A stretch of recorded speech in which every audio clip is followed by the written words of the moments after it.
Hello guys, welcome back to my YouTube channel. നല്ല വെയിൽ കാരണം എനിക്ക് ക്യാമറയിലോട്ട് നോക്കാൻ പോലും പറ്റുന്നില്ല കേട്ടോ. എന്തായാലും സമ്മർ ആയതുകൊണ്ട് നമ്മുടെ ഡോഗ്സിനൊക്കെ ഇപ്പം മോരും വെള്ളം കൊടുക്കുന്നുണ്ട്. ഇത് കൊടുത്താലേ അവന്മാർ നേരെ ഭക്ഷണം കഴിക്കുകയുള്ളൂ കേട്ടോ. അപ്പോൾ രാവിലെ തന്നെ ഹ്യൂഗോയും ലൈക്കയും എൻസോയൊക്കെ തുറന്നു വിട്ടു. ആ സമയം കൊണ്ട് അരിഞ്ചേട്ടൻ കിളിക്ക് ഭക്ഷണം കൊടുക്കാൻ വേണ്ടി വന്നു കേട്ടോ. കർമ്മ എന്ന് കേട്ടിട്ടില്ലേ? അവന്മാർക്ക് ഞാൻ മോരും വെള്ളം കൊടുത്തപ്പോൾ എനിക്ക് മോരും വെള്ളമായിട്ട് ആശമ്മ വന്നു കേട്ടോ. പറയാതെയാണ് കലക്കിക്കൊണ്ട് വന്നത്. ഈ ചൂടത്തത് കുടിച്ചപ്പോൾ എനിക്ക് നല്ല ആശ്വാസം ഉണ്ടായിരുന്നു. അത് കഴിഞ്ഞിട്ട് ആ എനർജിയിൽ തന്നെ അവന്മാരെയൊക്കെ ഞാൻ നിന്ന് കുളിപ്പിച്ചു. സോപ്പൊന്നും ഇട്ടിട്ടില്ല, വെറുതെ വെള്ളത്തിൽ നനച്ച് വിടും. ലൈക്കൊക്കെ നല്ല കട്ടി കോട്ടായതുകൊണ്ട് കുറേ നേരം നമ്മൾ വെള്ളം ഒഴിച്ചാലേ ഇത്തിരി ഒരു തണുപ്പെങ്കിലും അവർക്ക് ഫീൽ ചെയ്യത്തുള്ളൂ. അതിനുശേഷം കൂട്ടി കയറിയിട്ട് ഫാൻ ഇട്ട് കൊടുത്തു കഴിഞ്ഞാൽ കുറച്ച് നേരം സുഖമായിട്ട് കിടന്നുറങ്ങിക്കോളും കേട്ടോ. അപ്പോഴും അരിഞ്ചാണ്ടിന് കിളിക്കൂട്ടിൽ ഓരോ കാര്യങ്ങൾ ചെയ്തുകൊണ്ടിരിക്കുന്നതേ ഉള്ളൂ. അതിനുശേഷം നമ്മുടെ വീട്ടിലെ ഏറ്റവും വലിയ കലിപ്പനാണ് ഹ്യൂഗോ. അവന് പക്ഷേ ചൂടെന്ന് പറഞ്ഞാൽ അത് സഹിക്കാനേ പറ്റത്തില്ല. ആളെന്തെങ്കിലും വന്നിട്ടുണ്ടെങ്കിൽ മാത്രമേ കുറയ്ക്കാനൊക്കെ ഇൻട്രസ്റ്റ് കാണിക്കത്തുള്ളൂ. അല്ലെങ്കിൽ ചൂടാണെങ്കിൽ എന്നെ വേഗം കൂട്ടി കയറ്റിയായിരുന്നുള്ള ഒരു ഭാവമാണ് കേട്ടോ അവന്. ഇതെല്ലാം കഴിഞ്ഞ് വന്നിട്ട് ഞാൻ കൊച്ചുബേബിക്ക് രാവിലത്തെ പാലും ബ്രേക്ക്ഫാസ്റ്റൊക്കെ കൊണ്ട് കൊടുത്തതിന് ശേഷം ഞങ്ങൾ വേഗം പാക്ക് ചെയ്ത് ഇറങ്ങുവാണ് കേട്ടോ. നമ്മുടെ ട്രിവാൻഡ്രത്ത് എന്തൊരു ചൂടാണല്ലേ. ഇടയ്ക്കിടയ്ക്കിടയ്ക്ക് മഴയൊക്കെ പെയ്യുന്നുണ്ട്, പക്ഷെ എന്നാലും ചൂടാണ്, സഹിക്കബിളാണ്. അതുകൊണ്ട് എന്താ ഈ ആക്നി പ്രോൺ സ്കിന്നുകാർക്കും എന്തെങ്കിലും സെൻസിറ്റീവ് സ്കാൽപ്പ് ഉള്ളവർക്കാണെങ്കിൽ ഭയങ്കര ബുദ്ധിമുട്ടാണ്. നമുക്കാണ് ഏറ്റവും കൂടുതൽ പണി കിട്ടുന്നത്. എക്സസീവായിട്ട് നമ്മൾ വേർക്കുമ്പോൾ ഉള്ള ഡേർട്സും പൊല്യൂഷൻസൊക്കെ നമ്മുടെ സ്കിന്നിലും സ്കാൽപ്പിലും വന്ന് അടിഞ്ഞു ചേരും. പക്ഷെ നിങ്ങളൊന്ന് നോക്കിയേ, എൻ്റെ scalp health is comparatively really better now. എനിക്കിപ്പോൾ നിങ്ങൾ നോക്കുമ്പോൾ തന്നെ no visible signs of dandruffs, നിങ്ങൾക്ക് ഫ്ലേക്സ് ഒന്നും കാണാൻ പറ്റില്ലായിരിക്കും. So comparatively my scalp health is really healthy. പക്ഷേ എങ്ങനെയാണ് എൻ്റെ സ്കിൻ ഹെൽത്തും സ്കാൽപ്പ് ഹെൽത്തും ഈ സമ്മറിൽ ഞാൻ മെയിൻറ്റെയിൻ ചെയ്യുന്നത് നിങ്ങൾക്ക് കാണിച്ചു തരാം. You need these two products. One is Dermavive Hydra Cleanser, that is for your face. The second one is Dermavive Natural Colloidal Oatmeal or Dry Scalp Shampoo, and that's for your scalp. ഈ രണ്ട് products നിങ്ങളുടെ കയ്യിലുണ്ടെങ്കിൽ you got your skin health and scalp health covered. ഡെർമാവൈവിൻ്റെ hydra cleanser is actually my good to go product for all the seasons കേട്ടോ. Summer മാത്രമല്ല, അതുപോലെ എൻ്റെ type skin concerns ഉണ്ടെങ്കിൽ this is the most suitable cleanser. ഇതിൻ്റെ versatile solution ഉണ്ട് for all the skin types. ഇത് soap free ആണ്, pH balanced ആണ്, ജെന്റിൽ ക്ലെൻസർ ആണ്. ഇതിനകത്ത് പവർഫുൾ ഇൻഗ്രീഡിയൻസ് ആണുള്ളത്. അതായത് നാച്ചുറൽ കൊളോയിഡൽ ഓട്ട്മീലും സോഡിയം PCA ഉണ്ട്. This helps to remove impurities and dirts. ഇതൊക്കെ റിമൂവ് ചെയ്യുമ്പോഴും നമ്മളുടെ ഫേസിന് വേണ്ട എസെൻഷ്യൽ ഓയിൽസ് പ്രിസർവും ചെയ്യുന്നുണ്ട്, അതേപോലെ നമ്മുടെ ഫേസ് ഹൈഡ്രേറ്റഡ് ആക്കി വെക്കുകയും ചെയ്യുന്നുണ്ട്. സോ ക്ലെൻസിങ്ങിന്റെ കൂടെ തന്നെ ഒരു മോയ്സ്ചറൈസേഷനും തരുന്നുണ്ട്, and it keeps our skin very supple and soft. ഡെർമാവൈവിന്റെ ഡ്രൈ സ്കാൽപ്പ് ഷാംപൂ ഞാൻ റീസെന്റ് ആണ് ട്രൈ ഔട്ട് ചെയ്തത്, and I was really impressed by the way it works. ഇത് വളരെ വളരെ ജെന്റിൽ ആയിട്ടുള്ള ഒരു ഷാംപൂ ആണ്, and it solves problems like dry, itchy scalps and dull hair. ഇതിനകത്തുള്ള colloidal oatmeal and sodium PCA is known for its soothing properties. ഇത് inflammation എന്തെങ്കിലും ഉണ്ടെങ്കിൽ അത് റെഡ്യൂസ് ചെയ്യും, അതേപോലെ നമ്മുടെ സ്കാൽപ്പിൽ ഇറിറ്റേഷൻ ഉണ്ടെങ്കിലും അത് കാം ചെയ്യാനും ഹെൽപ്പ് ചെയ്യും. And it acts as A protective barrier on the scalp. നമ്മുടെ സ്കാൽപ്പിന്റെ മോയ്സ്ചർ ലോക്ക് ചെയ്ത് സ്കിന്നിനെ എക്സ്റ്റേണൽ ഇറിറ്റൻസ് നിന്നും പ്രൊട്ടക്റ്റും ചെയ്യുന്നു. ഈ ഒരു ഷാംപൂ നമ്മുടെ സ്കാൽപ്പിനെയും ഹെയറിനെയും നറിഷ് ചെയ്ത് വെക്കുന്നു, ഹൈഡ്രേറ്റ് ചെയ്യുന്നു, ബാലൻസ്ഡ് ആക്കുന്നു, and it frees our hair and scalp mainly from the discomfort of dryness. ഈ സമ്മറിൽ വേറെ ഒന്നും ഇല്ലെങ്കിലും നമ്മുടെ സ്കിന്നിനും സ്കാൽപ്പിനും ആശ്വാസമാവുന്ന പ്രോഡക്റ്റ്സ് ആണ് വേണ്ടത് കേട്ടോ. സോ ഞാൻ ഒരു സാറ്റിസ്ഫൈയിങ് ഷവർ എടുത്തിട്ടാണ് വന്നേക്കുന്നത്. My skin feels healthy and my scalp feels really healthy too. അപ്പോൾ ഈ ചൂടത്ത് ഈ രണ്ട് പ്രോഡക്ട്സ് നിങ്ങൾ മിസ് ചെയ്യാതെ പർച്ചേസ് ചെയ്യണം. ഒന്ന് ഡെർമാവൈവിൻ്റെ ഹൈഡ്ര ക്ലെൻസറും ഡെർമാവൈവിൻ്റെ ഡ്രൈ സ്കാൽപ്പ് ഷാംപൂ. ഈ രണ്ട് പ്രോഡക്ട്സും will help you throughout this season. ഈ രണ്ട് പ്രോഡക്ട്സും നിങ്ങൾക്ക് ഐബേറിയ സ്കിൻ ബ്രാൻഡ്സ് വെബ്സൈറ്റിൽ നിന്നും ആമസോണിൽ നിന്നും നൈക്കയിൽ നിന്നും പിന്നെ ന്യൂട്രിഡമിൻ്റെ തന്നെ ഒഫീഷ്യൽ വെബ്സൈറ്റിൽ നിന്നും പർച്ചേസ് ചെയ്യാവുന്നതാണ്. ഈ വീഡിയോയുടെ താഴെയുള്ള ഡിസ്ക്രിപ്ഷൻ ബോക്സ് ചെക്ക് ചെയ്ത് നോക്കിയാൽ മതി, ഞാൻ അവിടെ ലിങ്ക്സ് കൊടുത്തിട്ടുണ്ടാവും. ഓക്കെ, ആദ്യം ഞാൻ ഈ ഒരു ഔട്ട്ഫിറ്റാണ് ഇട്ടത്. അതിനുശേഷം ഞാൻ പുറത്തിറങ്ങിയപ്പോൾ എല്ലാവരും ബ്ലാക്ക് ഇട്ടിരിക്കുന്നുണ്ടപ്പോൾ എൻ്റെ മനസ്സ് മാറി. ഞാൻ അപ്പം തന്നെ അർജുൻ ചേട്ടൻ്റെ വാർഡ്രോബിൽ നിന്ന് 2 ഡ്രസ്സ് അടിച്ച് മാറ്റി. ഒരു ഓവർ സൈസ്ഡ് ടീഷർട്ടും അർജുൻ ചേട്ടൻ്റെ എൻ്റെ ഒരു കാർഗോ ഷോർട്ട്സും ഉണ്ടായിരുന്നു. ഇത് രണ്ടും ഞാൻ അടിച്ച് മാറ്റി ഈ ഔട്ട്ഫിറ്റിലേക്ക് ഞാൻ വന്നു. ഞങ്ങളെല്ലാവരും കൂടി ഒരു അടിച്ച് പൊളിച്ചൊരു ട്രിപ്പ് പോകാൻ വേണ്ടി പ്ലാൻ ചെയ്തിരിക്കുകയാണ് കേട്ടോ. എവിടേക്കാണെന്നൊക്കെ ഉള്ളത് ഞാൻ വ്ളോഗിലൂടെ ഞാൻ പറഞ്ഞുതരാം. കൊച്ചുബിയുടെ ഔട്ട്ഫിറ്റ് കണ്ടോ? അപ്പം ഞങ്ങൾ മെജോറിറ്റി ആൾക്കാർ ബ്ലാക്കിലാണ്. അപ്പം ഇന്ന് ഞങ്ങൾ ഫുൾ ഫാമിലി ആയിട്ടാണ് പോകാൻ പോകുന്നത്. അതിന് കാരണം അഖിലാണ് കേട്ടോ. അഖിൽ ഇവിടെ വന്ന് ഡോഗ്സിനെ നോക്കിത്തരാം എന്ന് പറഞ്ഞത് കൊണ്ടാണ് ഞങ്ങൾക്ക് എല്ലാവർക്കും കൂടെ പോകാൻ പറ്റിയത്. അഖിലിനൊരു ബിഗ് താങ്ക്സ് പറഞ്ഞുകൊണ്ട് ഞാൻ ഈ വ്ളോഗ് സ്റ്റാർട്ട് ചെയ്യുവാണ്. അപ്പം ഞങ്ങൾ ഓൾ സെറ്റ്, ഞങ്ങൾ ട്രിവാൻഡ്രം വിടുവാണ് ഗൈസ്. നമുക്കിനി പോകുന്ന വഴിയുള്ള വിശേഷങ്ങളൊക്കെ കേൾക്കാം കേട്ടോ. കാറിൽ കയറിയപ്പോൾ തന്നെ ഒരാൾ ഉറങ്ങാനുള്ള പ്ലാനിലാണ്. ഞങ്ങൾ പോകുന്ന വഴിക്ക് മലബാർ ബൈറ്റ്സ് ഒന്ന് സ്റ്റോപ്പ് ചെയ്തു. നല്ല വിശപ്പുണ്ടായിരുന്നു. അപ്പോഴത്തേക്കും കൊച്ചുബേബി നല്ലോണം ഉറങ്ങി. ഞാനങ്ങ് കൊച്ചുബേബിയെ മേടിച്ചു. അർജുൻ ചേട്ടൻ ഞങ്ങൾക്ക് ഫുഡുമായിട്ട് വന്നു കേട്ടോ. കുറച്ച് ഈറ്റബിൾസ്, ജ്യൂസ്, എനിക്ക് മഫിൻ, പിന്നെ അവർക്ക് കുറച്ച് മീറ്റ് റോള്, അങ്ങനെയൊക്കെ സാധനങ്ങളൊക്കെ വാങ്ങിച്ചു. ഞങ്ങളത് കഴിച്ച് യാത്ര സ്റ്റാർട്ട് ചെയ്തു. കുറച്ച് ദൂരത്തിന് ശേഷം വാഹനം കുഞ്ഞോവയ്ക്ക് കൈമാറി കേട്ടോ. ഞങ്ങളങ്ങനെ ജഡായു റോക്കൊക്കെ ദൂരത്തുനിന്ന് കണ്ട് ആസ്വദിച്ച് പോവുകയാണേ. കാറിൻ്റെ അകത്ത് മുട്ടൻ വൈബായിരുന്നു. ഭയങ്കര കളി, ചിരി, തമാശ പറച്ചിൽ, പാട്ട്, ഡാൻസ്, അങ്ങനെയൊക്കെയുള്ള സംഭവങ്ങളായിരുന്നു കേട്ടോ. ഞങ്ങൾക്ക് നല്ല വിശന്നപ്പോഴത്തേക്ക് ഒരു കടയിൽ സ്റ്റോപ്പ് ചെയ്തു. അവിടെ കയറി വാഷ്റൂമിലൊക്കെ പോയിട്ട് ഞാൻ വന്നപ്പോഴാണ് അറിയുന്നത് അവിടെ നോൺ വെജ് മാത്രമേ ഉള്ളൂ എന്ന്. അപ്പോൾ പിന്നെ അവരെല്ലാവരും അവിടെ നിന്ന് ഇറങ്ങി കേട്ടോ. കടയിലെ ആളും എന്നോട് സോറി പറഞ്ഞു. പക്ഷേ എനിക്ക് അവിടെ നിന്ന് കഴിക്കണം എന്നുണ്ടായിരുന്നു. ഒരു രക്ഷയില്ല. ഒറ്റ വെജ് ഫുഡ് പോലും ഇല്ലായിരുന്നു. അങ്ങനെ ഞാൻ കാരണം ബാക്കിയുള്ളവർക്കും കൂടെ കഴിക്കാൻ പറ്റാണ്ടായിപ്പോയി. പിന്നെ ആ ഹോട്ടലിൽ നിന്ന് കുറച്ചും കൂടെ ഫ്രണ്ടിലോട്ട് വന്നപ്പോഴത്തേക്കും ആരാമം എന്ന് പറഞ്ഞൊരു ഹോട്ടൽ നമ്മൾ കണ്ടു കേട്ടോ. അവിടെയാണ് കയറിയത്. നല്ല ആംബിയൻസ് ഉള്ള ഹോട്ടലാണ് കേട്ടോ. ഒരു കുളം, ഒരു ഏരിയ മുഴുവനും കുളമാണ്. ആ കുളത്തിൻ്റെ നടുക്കായിട്ടാണ് ഈ ഒരു ഹോട്ടൽ ബിൽഡ് ചെയ്ത് വെച്ചേക്കുന്നത്. നല്ലൊരു ആംബിയൻസ് ആണ്. വെള്ളത്തിന് ചുറ്റിപ്പറ്റി കിടക്കുന്നതുകൊണ്ട് തന്നെ ഭയങ്കര ഒരു കൂളായിട്ടുള്ള ഒരു അറ്റ്മോസ്ഫിയർ ആണ്. ഈ ഹോട്ടലിൻ്റെ അകത്ത് കയറുമ്പോൾ ഇതുപോലെ പോണ്ട്, അതിൽ താമരയൊക്കെ സെറ്റ് ചെയ്ത് വെച്ചേക്കുന്നൊക്കെ കാണാൻ പറ്റും. താമരാണോ അമ്പലാണോ എനിക്കറിയില്ല. അയ്യോ, അർജുൻ ചേട്ടൻ എന്നെ കൊല്ലും. ഇതൊക്കെ എനിക്ക് പറഞ്ഞു തന്നിട്ടുള്ളതാണ് കേട്ടോ. എന്തായാലും നമ്മൾ മുകളിലോട്ടാണ് പോകുന്നത്. താഴെ ഇതുപോലെ ഫാമിലി AC റൂംസൊക്കെ ഉണ്ട് അവർക്ക് ഫുഡ് കഴിക്കാനായിട്ട്. പക്ഷെ ഞങ്ങൾ മുകളിൽ ടെറസ് ഏരിയയിലോട്ടാണ് പോയത്. ഹാൻഡ് വാഷ് ചെയ്തതിന് ശേഷം നല്ല വൈബാണ് കേട്ടോ. നല്ലൊരു ഫാമിലി ഗെറ്റ് ടുഗെദർ, അങ്ങനെ അതിന് ആപ്റ്റായിട്ടുള്ളൊരു സ്ഥലമാണ് ഈ ഒരു ഹോട്ടൽ. എന്തായാലും ഒരു ഔട്ട്ഡോർ പ്ലേസിൻ്റെ ഇപ്പം നമ്മൾ അനുഭവിക്കുന്ന ഒരു വലിയ ചൂടൊന്നും ഈ ഒരു ഹോട്ടലിൽ നമുക്ക് ഫീൽ ചെയ്തിട്ടില്ലായിരുന്നു. ഇവിടെ വെജും നോൺ വെജും ഒക്കെ അവൈലബിൾ ആയിരുന്നു. അത്യാവശ്യം നല്ല ഫുഡായിരുന്നു. പ്രൈസും കുഴപ്പമില്ലാത്ത വർത്തി ആയിട്ടുള്ളൊരു ഇതായിരുന്നു. നമ്മളവിടെ നിന്ന് പോകാൻ നേരം ആ കുളത്തിൽ കുറേ ആമയൊക്കെ ഉണ്ടായിരുന്നു കേട്ടോ. അതൊക്കെ കൊച്ചുബേബിക്ക് അർജുൻ ചേട്ടൻ കാണിച്ചു കൊടുക്കുകയാണ്. അതൊക്കെ കഴിഞ്ഞതിന് ശേഷം ഞങ്ങളെല്ലാവരും വളരെ ഹാപ്പി ആയിട്ട് തിരിച്ച് കാറിലേക്ക് കയറുകയാണ്. അവിടെ നിന്ന് നേരെ ഞങ്ങൾ വിടുന്നു ആലപ്പുഴയിലോട്ട്. റോഡൊക്കെ സൂപ്പറായിരുന്നു. എക്സെപ്റ്റ് ഒരു പാലം പണിയുന്നൊരു സ്ഥലം ഒഴിച്ചു കഴിഞ്ഞാൽ ബാക്കി എല്ലാം നല്ല കിടിലൻ റോഡ്സ് ആയിരുന്നു കേട്ടോ. ഞങ്ങൾ പോയ സ്ഥലത്ത് ഞങ്ങളെ ഈ സ്ഥലത്തിലേക്ക് ഇൻവൈറ്റ് ചെയ്ത ആൾക്കാരെന്ന് പറയുന്നത് ഓസ്കർ ക്രൂസ് എന്ന് പറയുന്ന ഹൗസ് ബോട്ട്സും അങ്ങനെ കുറച്ച് റിസോർട്ടൊക്കെ നോക്കുന്ന ഒരു ടീമാണ് ഞങ്ങൾ ഇവിടത്തേക്ക് ക്ഷണിച്ചത്. അപ്പോൾ അതിൻ്റെ ആൾക്കാരവിടെ വെയിറ്റ് ചെയ്യുന്നുണ്ടായിരുന്നു. ഞങ്ങൾ അവരെ ഫോളോ ചെയ്ത് പോയപ്പോൾ ഞങ്ങൾ കുറേ ഹൗസ് ബോട്ട്സ് ഇങ്ങനെ പാർക്ക് ചെയ്തിട്ടുണ്ട്. ഞാനിതൊക്കെ ആദ്യമായിട്ടാണ് കേട്ടോ കാണുന്നത്. ഞാൻ കുറേ വർഷം തീരെ ചെറുതായിരുന്നപ്പോൾ അച്ഛനും അമ്മയായിട്ട് ഹൗസ് ബോട്ടിൽ വന്നിട്ടുണ്ട്. പക്ഷേ എനിക്കതിൻ്റെ വളരെ വേഗമായിട്ടുള്ള മെമ്മറീസേ ഉള്ളൂ. അപ്പോൾ ഇതാണ് ഞങ്ങളുടെ ബോട്ട്.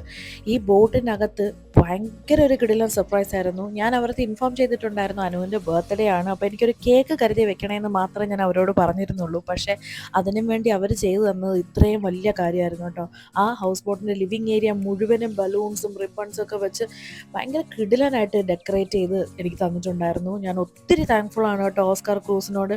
അവർക്കത് ചെയ്യേണ്ട ആവശ്യമേ ഇല്ലായിരുന്നു. എന്തായാലും ഞങ്ങൾ വന്ന ബാഗ്സൊക്കെ എടുത്തു. എനിക്ക് തോന്നുന്നു അർജുൻ ചേട്ടന് മാത്രമേ ഉള്ളൂ ഇത് ഒരു സെക്കൻഡ് ടൈം. ബാക്കി ഞങ്ങൾക്ക് എല്ലാവർക്കും ഒരു ഫസ്റ്റ് ടൈം എക്സ്പീരിയൻസ്. ആ ഒരു ത്രില്ലിലായിരുന്നു കേട്ടോ. അനുവും ഇത് എക്സ്പെക്റ്റ് ചെയ്തിരുന്നില്ല. ഇത്രയും ഡെക്കറേഷനൊക്കെ ഇവർ ചെയ്തു വെച്ചിട്ടുണ്ടാവും എന്ന് വിചാരിച്ചില്ല. അനുവും വളരെയധികം ഹാപ്പി ആയിരുന്നു കേട്ടോ ഇതൊക്കെ കണ്ടിട്ട്. ഞങ്ങളിപ്പോൾ കയറിയിരിക്കുന്നത് ഓസ്കാർ ക്രൂസിൻ്റെ ഹൗസ് ബോട്ടിലാണ്. ഇതിൽ 2 AC ബെഡ്റൂം വരുന്ന ഒരു ഹൗസ് ബോട്ടാണ് കേട്ടോ. അപ്പോൾ ഒരു ബെഡ്റൂമിൽ അരുൺ ചേട്ടനും അനുവും മനുവും കൂടെ ഓക്യുപ്പൈ ചെയ്തു. മറ്റൊരു ബെഡ്റൂം ഞാനും അർജുൻ ചേട്ടനും ആശമയും കൊച്ചുബേബിയും കൂടിയാണ് ഓക്യുപ്പൈ ചെയ്തത് കേട്ടോ. അപ്പോൾ ഞാൻ നമ്മുടെ റൂം കാണിച്ചു തരാം. ഈ റൂമിൻ്റെ ഡോഴ്സൊക്കെ പഴയ കാലത്തെ വീടുകളൊക്കെ ഇല്ലേ, അതിൻ്റെ പോലെയാണ് കേട്ടോ സെറ്റ് ചെയ്തിരിക്കുന്നത്. ഞാൻ ഇതിൻ്റെ അകത്ത് കയറിയപ്പോൾ സത്യം പറഞ്ഞാൽ ഞാൻ ഞെട്ടി കേട്ടോ. ഒരു ഹൗസ് ബോട്ടിൻ്റെ അകത്ത് ഇത്രയും ലക്ഷറിയസ് ആയിട്ടുള്ള റൂമൊന്നും ഞാൻ പ്രതീക്ഷിച്ചില്ല. ഞാൻ പ്രതീക്ഷിച്ചതിനെക്കാട്ടിലും വേറെ ലെവലിലായിരുന്നു ഈ റൂമിൻ്റെ സെറ്റപ്പും. ടോയ്ലറ്റൊക്കെ എന്ന് പറഞ്ഞു കഴിഞ്ഞാൽ എനിക്ക് സത്യം പറഞ്ഞാൽ ആഗ്രഹമുള്ള പോലത്തെ ഒരു ടോയ്ലറ്റാണ്. എനിക്ക് ഡ്രൈ ഏരിയ, വെറ്റ് ഏരിയ പാർട്ടീഷനുള്ള ടോയ്ലറ്റ് എനിക്ക് ഭയങ്കര ഇഷ്ടമാണ്. അങ്ങനത്തെ ഒരു സെറ്റപ്പായിരുന്നു ഈ ഹൗസ് ബോട്ടിൻ്റെ അകത്ത്. എന്തായാലും കുറച്ച് ഹാപ്പി ഫേസസ് ഞാൻ കാണിച്ചു തരട്ടെ. കൊച്ചു ബേബി എക്സൈറ്റഡ് ആണ്. ഹൗസ് ബോട്ടാണെന്നൊക്കെ മനസ്സിലായിട്ടാണോ എന്നുള്ളത് എനിക്കറിയില്ല. എന്തായാലും ഒരു കാര്യം ഫോർ ഷുവർ, ആ ബലൂൺസ് ഒക്കെ കണ്ടതിന് ശേഷം പുള്ളിക്കാരി ഭയങ്കര ഹാപ്പി ആയിട്ടിരിക്കുവാണ് കേട്ടോ. പിന്നെ ആശമ്മയുടെ അടുത്ത് ഞാൻ ചോദിച്ചു ഹൗസ് ബോട്ടിൽ ഫസ്റ്റ് ടൈം ആണോ എന്ന് ചോദിച്ചപ്പോൾ ആണെന്നാണ് പറഞ്ഞത്. അപ്പോൾ ആശമ്മയും ഭയങ്കര എക്സൈറ്റഡ് ആണ് കേട്ടോ.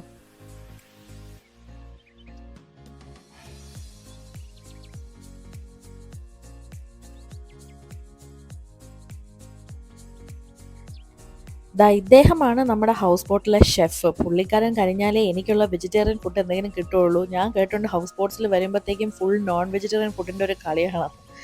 എന്തായാലും ഇതാണ് താര. താരമായിട്ടാണ് ഞാൻ ഫുൾ കമ്മ്യൂണിക്കേറ്റ് ചെയ്തത്. എനിക്ക് ഓസ്കാർ ക്രൂസ് വഴി ഇത്രയും ബ്യൂട്ടിഫുൾ അറേഞ്ച്മെൻറ്റ്സും സെറ്റപ്പ് ഒക്കെ തരാൻ ഹെൽപ്പ് ചെയ്തത് താരയാണ് കേട്ടോ.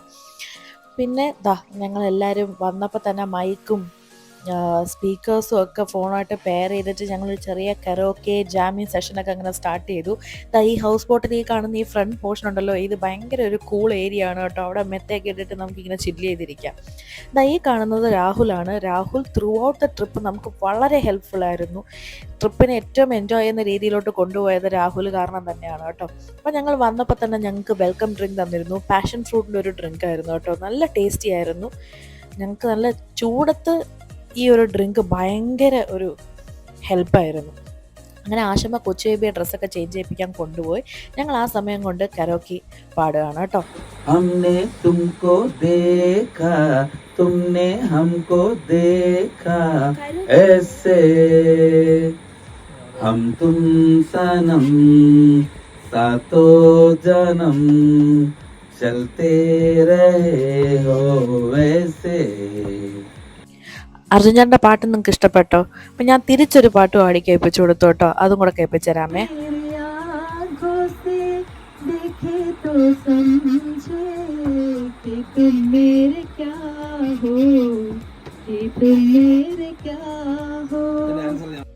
പിന്നെ അനുവിൻ്റെ ബർത്ത്ഡേ സ്പെഷ്യലായിട്ട് ചിത്തിയുടെയും കൊച്ചച്ഛൻ്റെയും വക ഒരു സോങ്.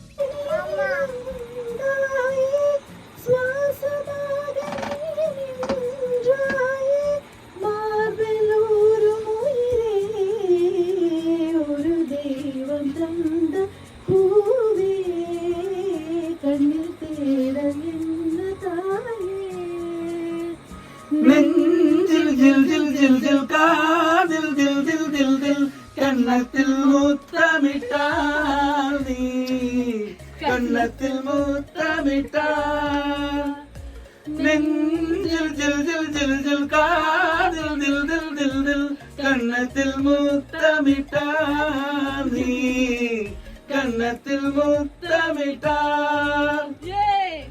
അപ്പോഴേക്കും കറക്റ്റ് കേക്ക് കട്ട് ചെയ്യേണ്ട സമയമായി. രാഹുൽ നമ്മൾ ഓർമ്മിപ്പിച്ചായിരുന്നു കേട്ടോ. 12 ആയപ്പോൾ തന്നെ അങ്ങനെ ഞങ്ങൾ കേക്കൊക്കെ വളരെ ഹാപ്പി ആയിട്ട് കട്ട് ചെയ്തു. ഇതൊരു ബെസ്റ്റ് ബർത്ത്ഡേ സെലിബ്രേഷൻ ആയിരുന്നു കേട്ടോ. നമ്മൾ ഇതുവരെ അനുവിൻ്റെ ബർത്ത്ഡേ എവിടെയെങ്കിലും വീട്ടിൽ അല്ലെങ്കിൽ ഇതുപോലെ റെസ്റ്റോറൻറ്റ്സിൽ അങ്ങനെയൊക്കെ നമ്മൾ സെലിബ്രേറ്റ് ചെയ്തിട്ടുണ്ട്. നമ്മൾ വീട്ടിൽ നിന്ന് മാറി ഒരു സ്ഥലത്തേക്ക് പോയി സെലിബ്രേറ്റ് ചെയ്യുന്നത് ഞാൻ വന്നതിന് ശേഷം ആദ്യമായിട്ടാണ് കേട്ടോ. അപ്പോൾ ഞങ്ങൾ എല്ലാവരും വളരെയധികം എൻജോയ് ചെയ്തു.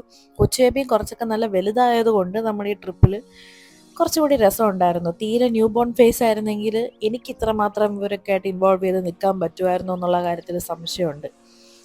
അപ്പോൾ നമ്മുടെ ഓസ്കാർ ക്രൂസിൻ്റെ താര അനുവിന് ഈ ബർത്ത്ഡേ കേക്ക് അറേഞ്ച് ചെയ്തത് എനിക്ക് തോന്നുന്നു ക്യൂട്ടി പൈന്നോ അങ്ങനെ എന്തോ ഒരു ഷോപ്പിൽ നിന്നാണ് പേര് പറഞ്ഞത്. അവിടെ നിന്നാണ് ഈ കേക്ക് അറേഞ്ച് ചെയ്തത്. ഭയങ്കര ഡെലീഷ്യസ് ആയിട്ടുള്ളൊരു കേക്കായിരുന്നു കേട്ടോ. ഞങ്ങൾ എല്ലാവരും വളരെ റിലിഷ് ചെയ്ത് ആ കേക്ക് കഴിച്ചായിരുന്നു. അവിടെ ഉള്ളവർക്കൊക്കെ അനു കേക്കൊക്കെ കൊടുത്തായിരുന്നു.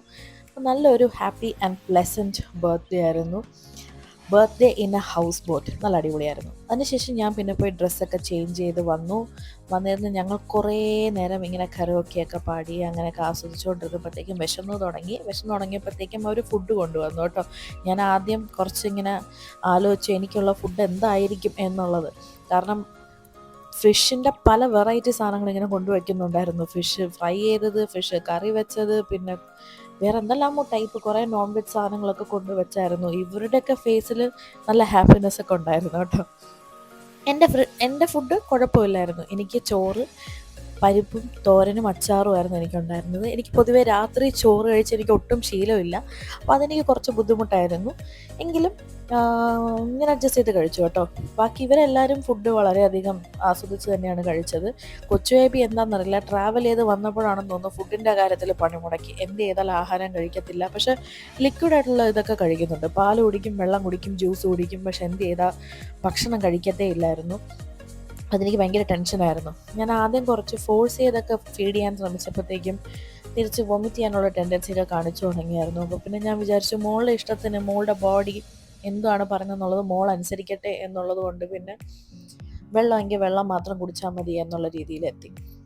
ഇതാ കണ്ടോ, ഇതൊക്കെയാണ് ഇവരുടെ ഫുഡ് ഐറ്റംസ്. ഞങ്ങൾ ഫുഡ് കഴിച്ചുകൊണ്ടിരുന്ന സമയത്ത് കുഞ്ഞാവയുടെ ഒരു ബെസ്റ്റ് ഫ്രണ്ട് ഉണ്ട്, അഭിനവ് എന്നാണ് പേര്.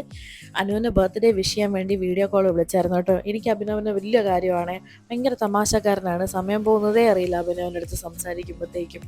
എനിക്ക് ഇങ്ങനെയുള്ള ആൾക്കാരെ എനിക്ക് പറ്റുള്ളൂ. ഭയങ്കര സീരിയസ് ആയിട്ട് മുഖം വച്ചിരിക്കുന്ന ആൾക്കാരായിട്ട് എനിക്ക് കൂട്ടുകൂടാനേ പറ്റില്ല.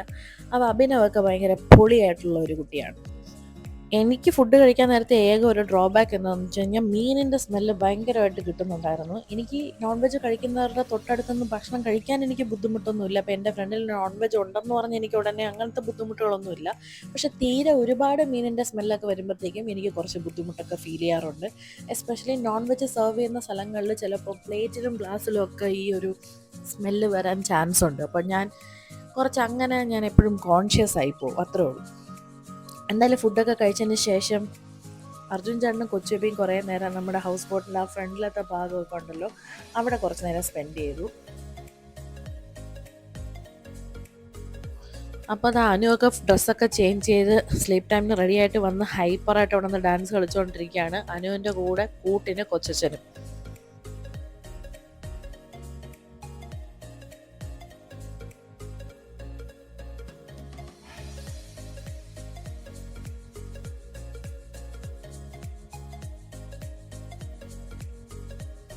ഇടയ്ക്കൊക്കെ കൊച്ചു ബേബി ഒരു ഡോക്ടറായിട്ട് മാറുന്നുണ്ടായിരുന്നു. റിബൺ ആണെന്ന് തോന്നുന്നു കേട്ടോ, എടുത്തുകൊണ്ട് വന്ന് എൻ്റെ കയ്യിൽ ഡ്രസ്സ് ചെയ്ത് തരും. എൻ്റെ കയ്യിൽ മുറിവുണ്ടെന്ന് പറയും. മുറിവിന് കൊച്ചു ബേബി ബൂബു എന്നാണ് പറയുന്നത്. അപ്പോൾ ബൂബുവിൽ വന്ന് ഡ്രസ്സ് ചെയ്ത് തരും. എന്നിട്ട് കൊച്ചു ബേബി അത് വലിച്ചിളക്കും, വീണ്ടും പോവും.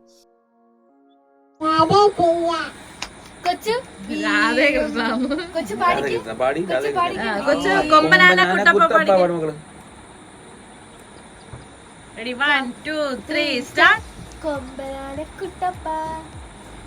പാടിക്കേ.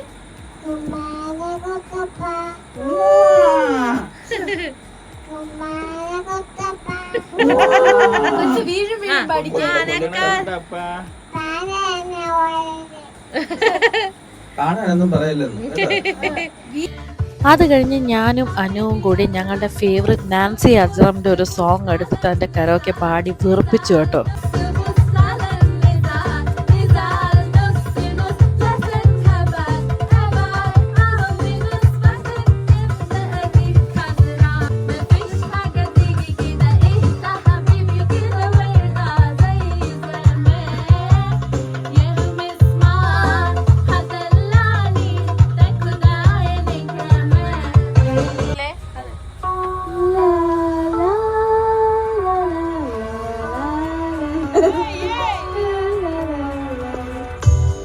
Hopeless romantic all my life, surrounded by couples all the time.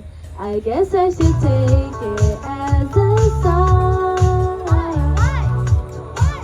I'm feeling lonely. Oh, I wish I found a lover that could hold me. Now I'm crying in my room, so skeptical of love. But still I wanted more, more, more. I get a second chance to Cupid, but now I'm left here feeling stupid. Anu പാടിക്കൊണ്ടിരുന്നപ്പോൾ മുഴുവൻ speaker ചതിച്ചു കേട്ടോ, charge തീർന്നു പോയി. അങ്ങനെ ഞങ്ങൾ അത് അവസാനിപ്പിച്ചു വന്നു. അനു നല്ല രസമായിട്ട് പാടുന്നുണ്ടായിരുന്നു. അങ്ങനെ ഞങ്ങൾ റൂമിലോട്ട് കയറിയപ്പോഴത്തേക്ക് ദാ കാണുന്ന വിടവിൻ്റെ അകത്ത് അനു കയറി അങ്ങ് ചൊരുക്കി കിടക്കുവാണ് കേട്ടോ. അപ്പം ഞങ്ങൾ എന്തായാലും കിടക്കാൻ പോവാണ്. രാവിലെ 5:30 എഴുന്നേൽക്കണം എന്ന് പറഞ്ഞിട്ടുണ്ടായിരുന്നു. നമ്മുടെ മോർണിംഗ് ആക്ടിവിറ്റീസ് ഒക്കെ ഉണ്ട്. അതുകൊണ്ട് കിടന്നിട്ട് എഴുന്നേൽക്കണം എന്നുള്ളതുകൊണ്ട് നമ്മൾ കഷ്ടപ്പെട്ട് ഉറങ്ങാൻ പോവാണ്. നമുക്ക് ഒട്ടും ഉറക്കം വരുന്നില്ല, നല്ല ഫുൾ മൂഡിൽ വൈബിലായിരുന്നു. പക്ഷെ നമ്മൾ എന്താ ചെയ്യുക, എല്ലാം സ്റ്റോപ്പ് ചെയ്ത് നമ്മൾ കിടന്നുറങ്ങാൻ പോവാണ് കേട്ടോ. കൊച്ചു ബേബിയും ഫുൾ ആക്റ്റീവ് ആയിരുന്നു കേട്ടോ. ഉറക്കം ഒട്ടും വരുന്നൊന്നുമില്ല. പക്ഷെ നമ്മൾ ഇങ്ങനെ സ്ട്രഗിൾ ചെയ്ത് ഉറക്കിപ്പിക്കണമല്ലോ. രാവിലത്തെ വാട്ടർ ആക്ടിവിറ്റീസിനൊന്നും കൊച്ചു ബേബിയെ കൊണ്ടുപോകാൻ പറ്റത്തില്ല. അപ്പോൾ എന്തായാലും മുറിയിലാക്കിയിട്ടേ പോകത്തുള്ളൂ. ആ സമയം കൊച്ചു ബേബിയും കൂടെ റൂമിലാക്കിയിട്ട് പോകാനുള്ള പ്ലാൻസ് ആയിരുന്നു കേട്ടോ. അപ്പോൾ ഈ വ്ളോഗിൻ്റെ പാർട്ട് 2 എല്ലാവരും കണ്ടു നോക്കണേ. നമ്മുടെ നെക്സ്റ്റ് ഡേ ആക്ടിവിറ്റീസ് എന്തൊക്കെയായിരുന്നു, വാട്ടർ ആക്ടിവിറ്റീസ്, ഫൺ മൊമെൻറ്റ്സ് ഒക്കെ എന്തായിരുന്നു എന്നുള്ളത് കണ്ടു നോക്കണം. നിങ്ങൾക്ക് എല്ലാവർക്കും ഇഷ്ടപ്പെടും. ഞങ്ങൾ ഒത്തിരി എൻജോയ് ചെയ്തൊരു ദിവസമാണ്. ഈ വ്ളോഗ് എഡിറ്റ് ചെയ്യുമ്പോഴും ഞാൻ ഒത്തിരി എൻജോയ് ചെയ്താണ് എഡിറ്റ് ചെയ്തത്. അപ്പോൾ നിങ്ങളൊക്കെ ആയിട്ടത് ഷെയർ ചെയ്യാനും എനിക്ക് ഒത്തിരി സന്തോഷം മാത്രമേ ഉള്ളൂ. അപ്പോൾ കണ്ടു നോക്കുക. ഓസ്കാർ ക്രൂസായിട്ടുള്ള ഞങ്ങളുടെ ആ ഒരു കിഡിലൻ എക്സ്പീരിയൻസ് എല്ലാം ഇവിടെ ഷെയർ ചെയ്തിട്ടുണ്ട്. നിങ്ങൾക്ക് അത് കണ്ടിട്ട് ഇഷ്ടമാണെന്നുണ്ടെങ്കിൽ ഉറപ്പായിട്ട് ആലപ്പുഴയിൽ വരണം. ഇവരെ കോൺടാക്ട് ചെയ്തിട്ട് ഒരു ഡേ ഇവിടെ സ്പെൻഡ് ചെയ്ത് നോക്കൂ കേട്ടോ. വീഡിയോ കണ്ടിട്ട് മതി. അപ്പോൾ നെക്സ്റ്റ് പാർട്ടിൽ കാണാം. Bye guys.